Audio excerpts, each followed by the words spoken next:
An entrepreneur works for years to restore the oyster industry in New Jersey.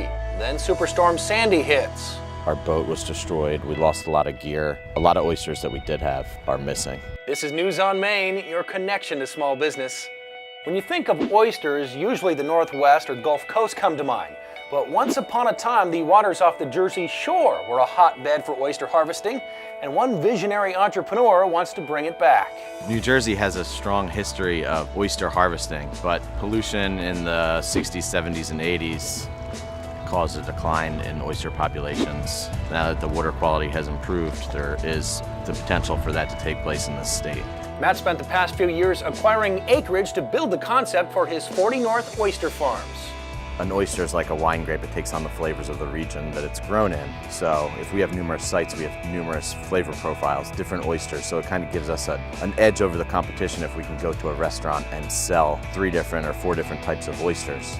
40 North just started their first harvest last fall when Sandy hit. We don't harvest all at once, but it's a staggered harvest. But when we did start harvesting, it was about 4 days before Sandy. The surge came in and just a lot of energy just pushed everything that was in the bay or on the barrier island west.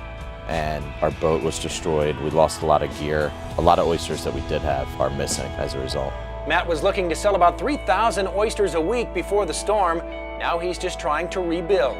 It's better that something happened like this right in the beginning rather than 10 or 20 years into it when you had a lot more invested, a lot more at stake. We enlisted the help of family and friends. After Hurricane Sandy, we had an online fundraiser that's really allowed us to get back on our feet. Matt's looking forward to seeing an oyster revival in New Jersey.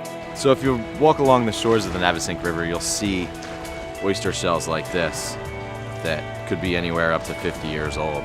So we're hoping to bring oysters back here, and come November 1st, these will be the first oysters harvested in the Navesink River in my lifetime. That's your News on Main. Thanks for watching.